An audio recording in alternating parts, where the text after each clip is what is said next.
Hey, janitor, you missed a spot over there. I'll do it right away. You'll do it right now.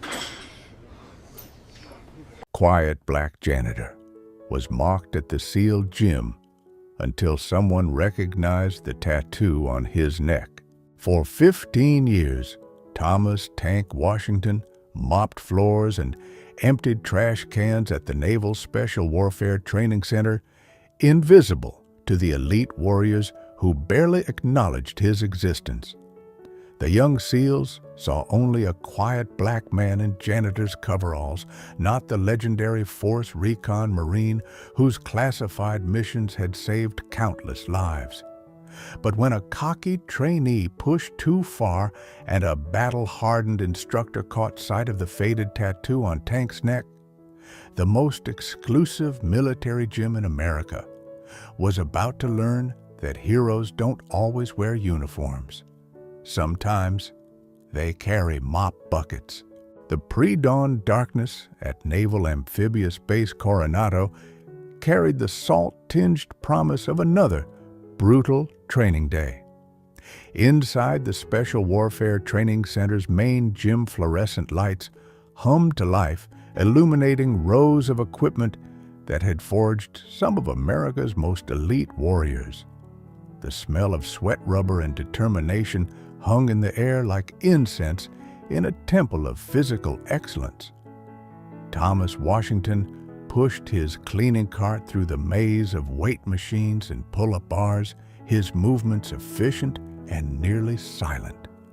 At 58, he'd perfected the art of invisibility, head-down eyes, focused on his work, existing in the spaces between other people's conversations. The janitor's uniform hung loose on his still powerful frame, hiding muscles that had once carried him through jungles and deserts where failure meant death. Tank, as he'd been known in another life, had been cleaning this gym for 15 years. He'd watched thousands of young men attempt to earn the coveted SEAL trident, seen the strongest break under pressure, and the unlikely rise to greatness.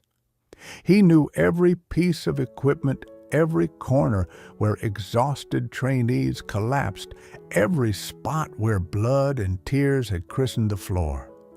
The first wave of Bud-esque candidates began filtering in at 0500, their faces set with the grim determination of men about to endure hell. Tank recognized the look he'd worn it himself 35 years ago, though in a different uniform in a different war. These young warriors in training barely registered his presence, stepping around him like he was part of the furniture. "Excuse me," one particularly arrogant trainee said, not bothering to look at Tank as he moved his cart. "Can you clean somewhere else? We're trying to train here." Tank simply nodded and wheeled his cart to the far corner, beginning his methodical cleaning of the free weights. He'd learned long ago that pride was a luxury he couldn't afford. This job paid the bills, provided health insurance, and most importantly, kept him close to the brotherhood he'd once belonged to, even if that brotherhood no longer recognized him. The faded tattoo on his neck, usually hidden beneath his collar, caught the light as he bent to retrieve a dropped towel. Semper Fidelis, wrapped around a skull, wearing a green beret with small numbers beneath that told a story of classified operations spanning 2 decades. But the young SEALs were too focused on their own reflections in the mirror to notice the history walking among them. As the morning progressed, and the gym filled with the sounds of iron against iron and men pushing beyond their limits, Tank continued his quiet work, invisible and forgotten, exactly the way he'd learned to survive in a world that had moved on without him. The incident began as most confrontations do, with a moment of careless cruelty disguised as humor.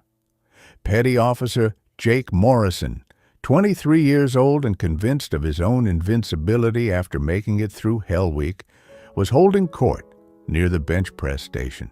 His audience of fellow trainees hung on every word as he regaled them with stories of his weekend exploits in San Diego. "So, there I am, right," Morrison said, adding another plate to the bar. "This girl asks what I do for a living, and I tell her I'm a Navy SEAL. Well, technically, SEAL in training, but who's counting? She's all impressed asking about my missions and shit." The group laughed, their voices carrying across the gym. Tank continued mopping nearby, his presence as unremarkable as the equipment itself. But he was listening. Old habits from reconnaissance work died hard. "Point is," Morrison continued, "chicks dig the uniform. They want a real warrior, not some—" He gestured dismissively toward Tank without really looking at him. "Not some janitor who probably never served a day in his life."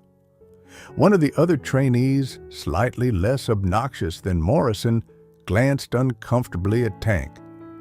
"Dude, maybe keep it down." "Why, it's not like he can understand what we're talking about anyway."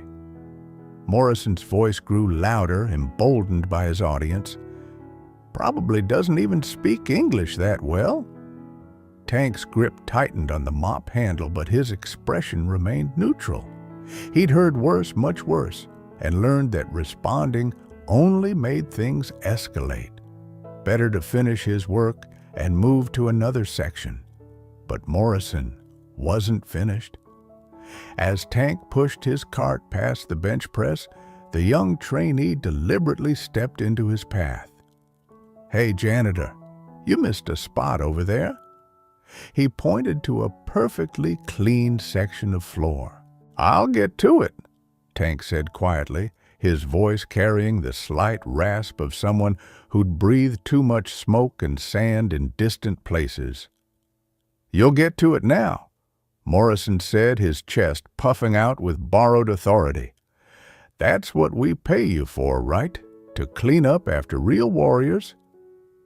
The gym had grown quiet, other trainees stopping their workouts to watch the confrontation. Some looked uncomfortable, others amused, but none intervened. Tank had seen this dynamic before: pack mentality, the need to establish dominance through the humiliation of someone perceived as weaker. "There's no spot," Tank said calmly, not moving from his position. "Are you arguing with me?" Morrison stepped closer, using his height advantage to loom over the older man.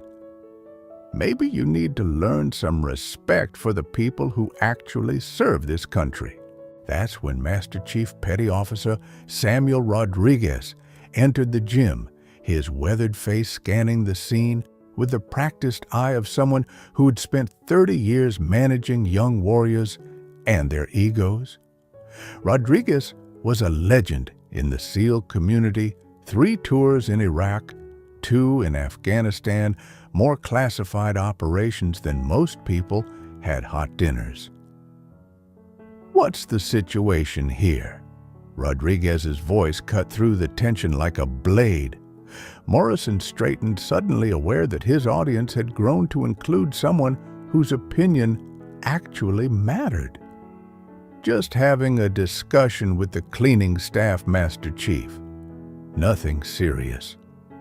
Rodriguez's gaze shifted to Tank, and for the first time, he really looked at the man he'd seen cleaning the gym for years. His eyes traveled from Tank's face down to his neck, where the collar of his uniform had shifted to reveal the edge of that faded tattoo. The Master Chief's expression changed subtly, his eyes narrowing as he processed what he was seeing. "Tank," he said quietly, using a name that hadn't been spoken in this gym for 15 years. "Thomas Washington, Force Recon, 2nd Battalion." The silence that followed was deafening. The recognition hit the gym like a flashbang grenade. Master Chief Rodriguez stepped closer to Tank, his eyes fixed on the tattoo that was now fully visible as Tank's collar had shifted during the confrontation. The skull wearing a green beret wasn't just any Marine Corps ink. It was specific to Force Reconnaissance, the Marines' elite Special Operations Unit. Jesus Christ! Rodriguez whispered, his voice carrying a reverence that made every trainee in the gym stop what they were doing. "You're Tank Washington! The Tank Washington!" Morrison looked confused, his bravado deflating as he sensed the shift in atmosphere. "Master Chief, I don't understand." "Shut up, Morrison," Rodriguez said without taking his eyes off Tank. "Do you have any idea who you just disrespected?" Tank straightened slightly, old military bearing asserting itself despite the janitor's uniform. "That was a long time ago, Master Chief. Different life." "Bullshit," Rodriguez said, his voice growing stronger. "You don't stop being who you are just because you change jobs." He turned to address the gathered trainees, his voice carrying the authority of absolute command. "Gentlemen, you're in the presence of a living legend, Gunnery Sergeant Thomas Tank, Washington Force Recon. 3 tours in Vietnam, 2 in Grenada, classified operations in Central America that are still sealed." The young SEALs looked between their instructor and the man they dismissed as just a janitor, confusion written across their faces. Morrison's mouth hung open like a fish gasping for air. Rodriguez wasn't finished.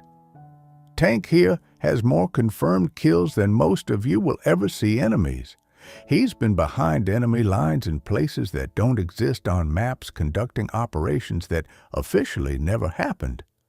The man you just called a fake warrior has a Navy Cross, 2 Silver Stars, and a Purple Heart with 3 clusters."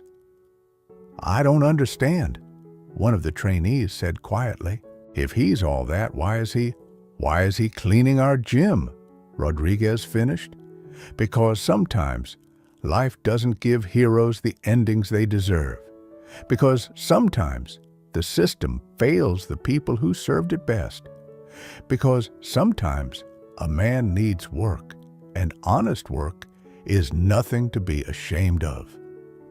Tank had remained silent during Rodriguez's impromptu biography, but now he spoke, his voice carrying the weight of decades. "Master Chief, with respect, these young men don't need to hear old war stories. They've got their own battles to fight." "No," Rodriguez said firmly. "They need to hear this. They need to understand what real service looks like." He gestured to the assembled trainees. "You think you're tough because you made it through Hell Week. Tank here spent 6 months behind enemy lines in Cambodia, living off insects and rainwater, calling in airstrikes on his own position to avoid capture." The story that emerged over the next hour transformed the gym from a place of casual arrogance into something approaching a shrine. Other instructors had gathered, drawn by the commotion, and several recognized Tank's name from classified briefings and whispered legends. Chief Warrant Officer Maria Santos, one of the few female instructors at the facility, approached with tears in her eyes. "My father served with you in Grenada. He used to tell stories about a Marine who could carry a wounded man 5 miles through enemy territory without stopping." "Your father was Carlos Santos?" Tank asked, his stoic expression cracking slightly. "Hell of a soldier. How is he?" "He died 2 years ago. Cancer from Agent Orange exposure. But he never stopped talking about his time with Force Recon. Never stopped talking about you." The revelation rippled through the assembled group. These weren't just stories. They were family histories, connections to a brotherhood that transcended rank and service branch. Tank wasn't just a janitor. He was a living link to the warriors who had paved the way for their own service. Morrison, who had started this confrontation with his casual cruelty, stood frozen in the center of the group. His face had gone pale as the magnitude of his disrespect became clear. When Tank finally looked at him, the young trainee seemed to shrink into himself. "Son," Tank said quietly, "you want to be a warrior? Real warriors don't need to tear others down to build themselves up. They lift people up. They protect the weak, not prey on them." I'm sorry," Morrison stammered. "I didn't know." "You didn't know because you didn't bother to look," Tank interrupted, not unkindly.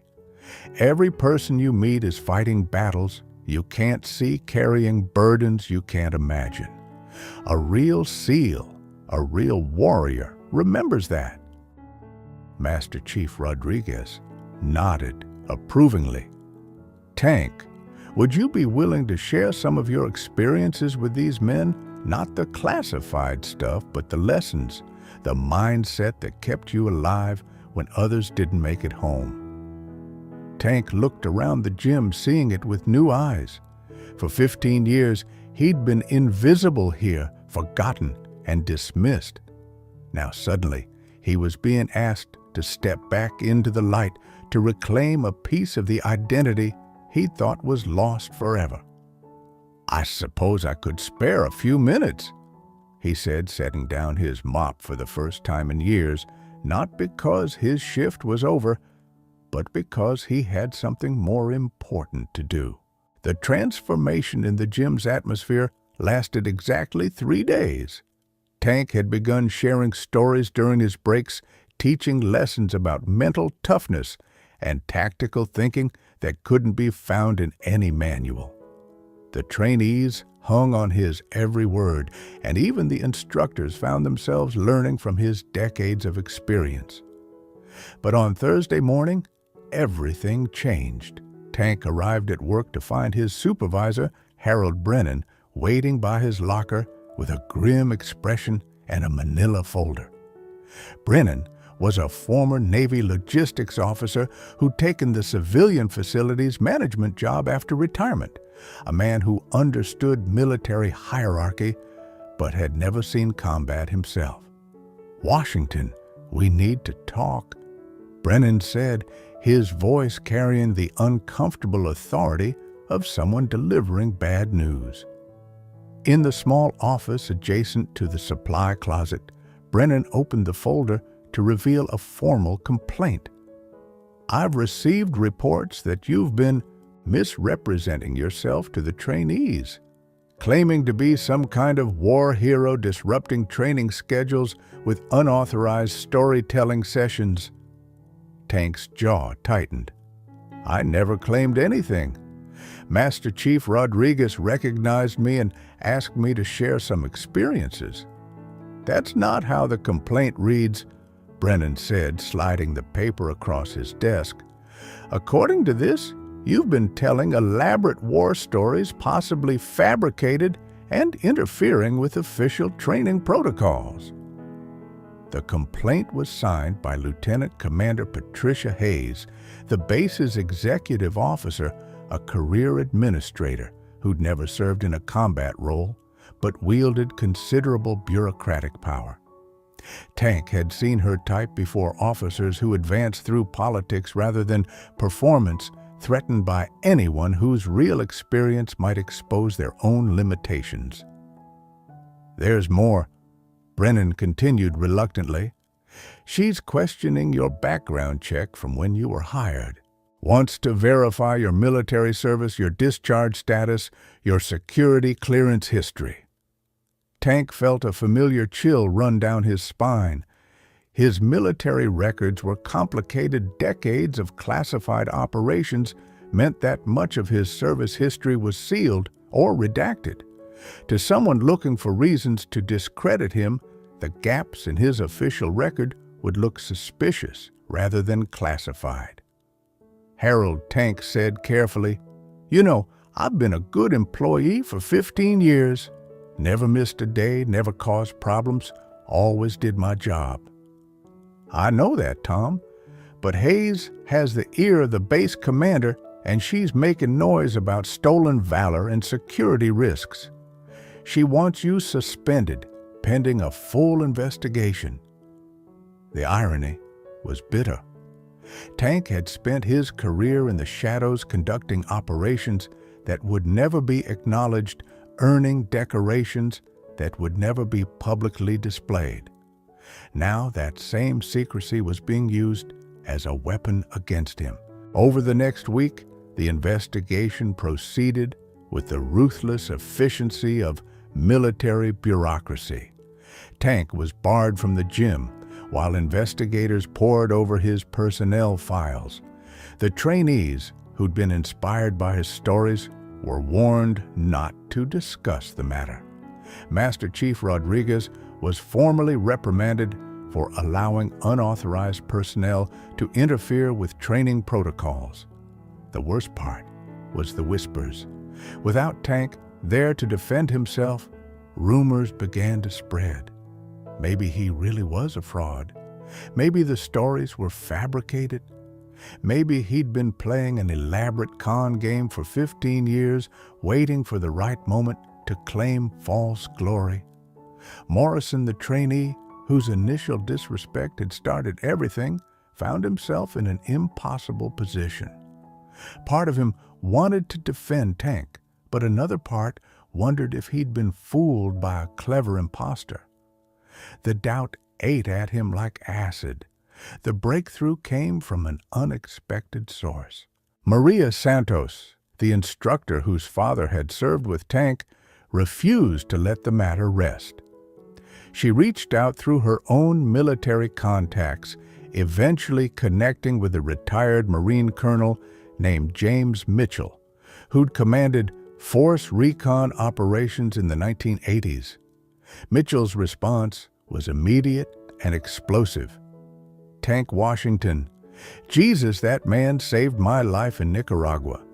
If someone's questioning his service record, they're either ignorant or malicious, probably both. But even Mitchell's testimony wasn't enough. The classified nature of Tank's operations meant that official confirmation would require security clearances and bureaucratic processes that could take months. Lieutenant Commander Hayes seemed content to let the investigation drag on indefinitely, effectively ending Tank's career through administrative limbo. The crisis reached its peak when Tank received a certified letter informing him that his security clearance was being reviewed. His veterans' benefits were under investigation, and he was being considered for prosecution under the Stolen Valor Act, a law designed to punish people who falsely claimed military honors. Sitting in his small apartment surrounded by the few mementos he'd kept from his military service, Tank realized that his past had finally caught up with him.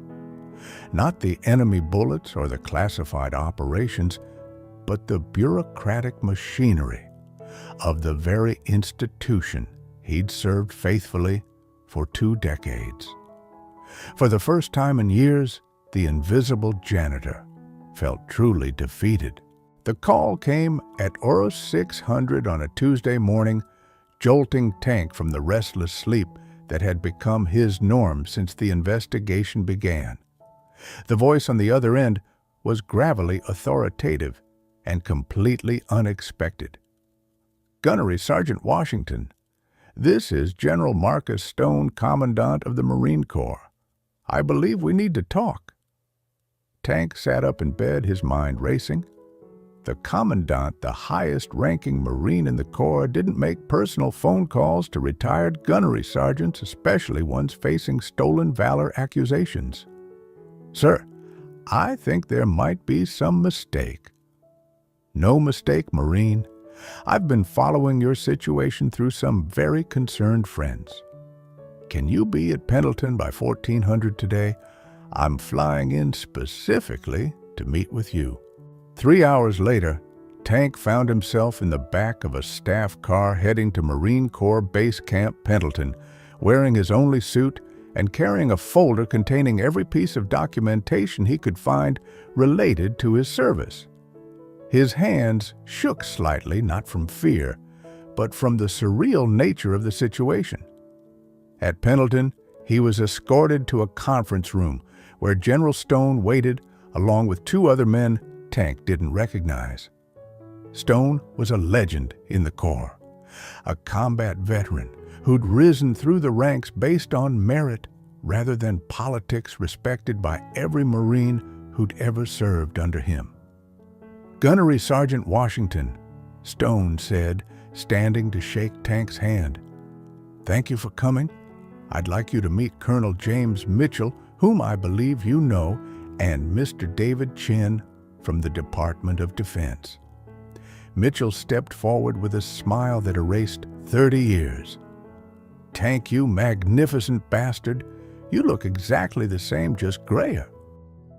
The reunion was brief, but emotional.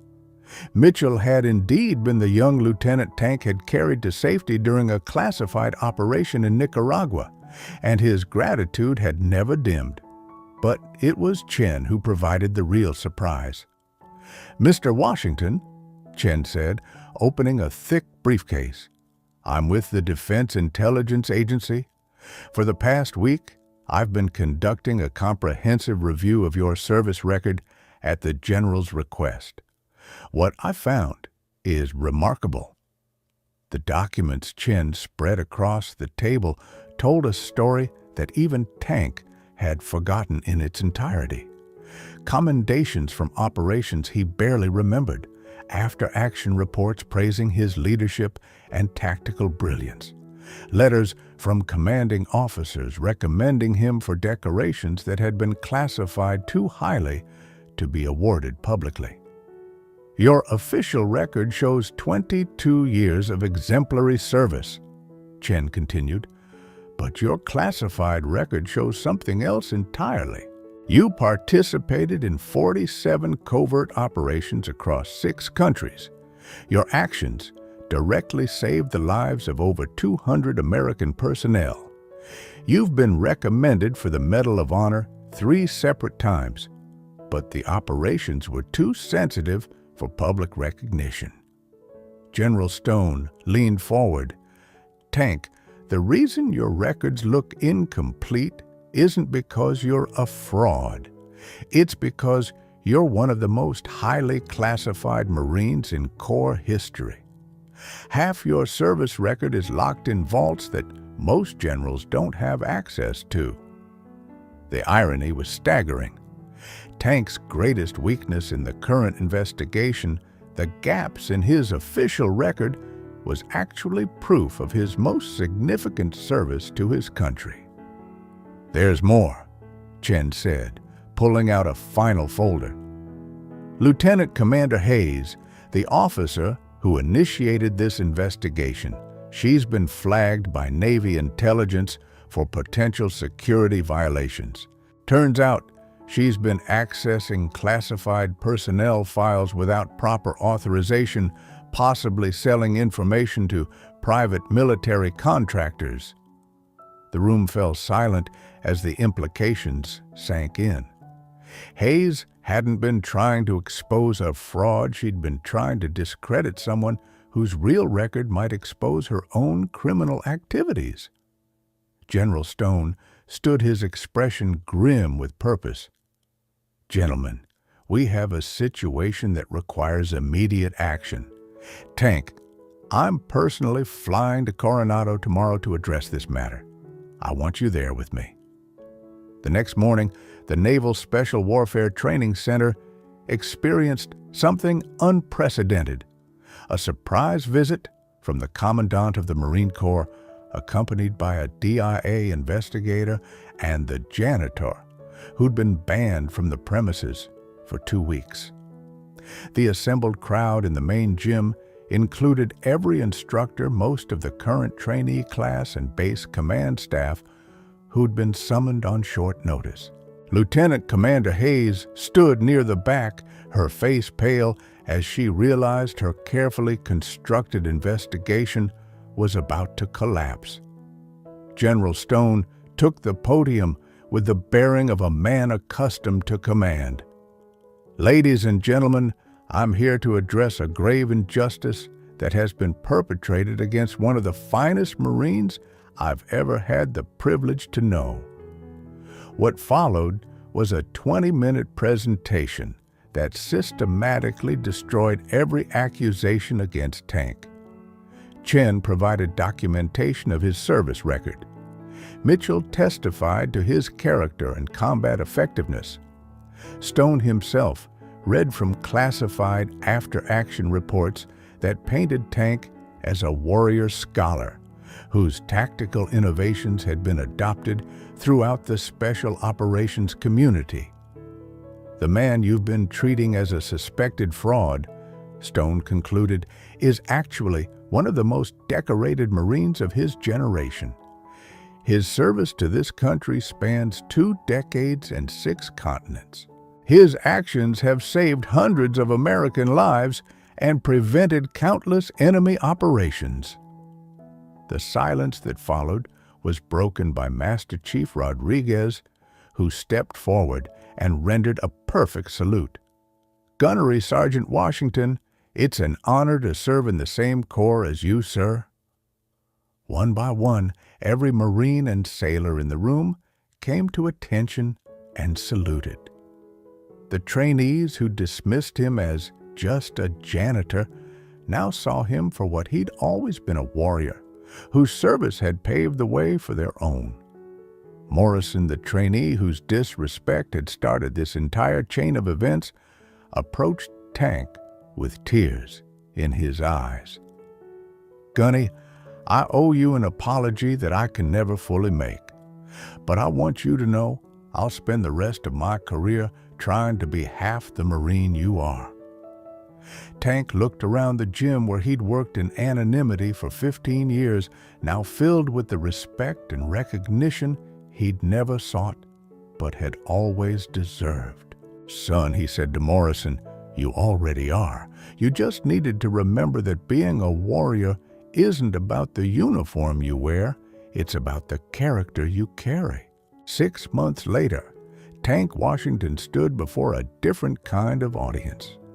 The auditorium at the Naval War College was packed with senior officers, military historians, and special operations personnel from all branches of service. He wore his dress blue uniform for the first time in 25 years, his chest heavy with ribbons that told the story of a career spent in the shadows. The lecture series had been General Stone's idea, lessons from the silent service classified operations and their impact on modern warfare. Tank had initially resisted a lifetime of secrecy, wasn't easily abandoned, but the declassification of several of his operations had made it possible to share experiences that could benefit the next generation of warriors. "The most important lesson I can share," Tank told the assembled officers, "is that heroism isn't about recognition. It's about doing what's right when no one is watching, when no one will ever know, when the only reward is the knowledge that you serve something greater than yourself." The Naval Special Warfare Training Center had undergone its own transformation. Tank now split his time between facilities maintenance and serving as a senior instructor for the SEAL training program. His classes on mental resilience and tactical thinking had become legendary, with waiting lists of officers wanting to learn from the man they now called the Ghost of Force Recon.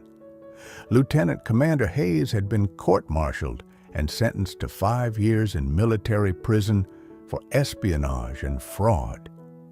Her investigation had inadvertently exposed a network of officers who'd been selling classified information to defense contractors, a security breach that reached into the highest levels of military command. Morrison had graduated from Bud S with honors and specifically requested assignment to a unit where he could put Tank's teachings into practice. Before deploying to Afghanistan, he'd visited Tank one last time. "Gunny," he'd said, "I want you to know that everything I accomplish out there I owe to the lesson you taught me in that gym. Real warriors lift people up." As Tank finished his lecture at the War College, a young female officer raised her hand. "Sir, what advice would you give to someone just starting their military career?" Tank smiled, thinking of all the young faces he'd seen come and go over the decades, some who'd made it, others who hadn't, all of them carrying the same hopes and fears he'd once carried. "Remember that every person you meet is fighting a battle you know nothing about," he said. "Treat them with respect, learn from their experience, and never assume that the uniform makes the warrior.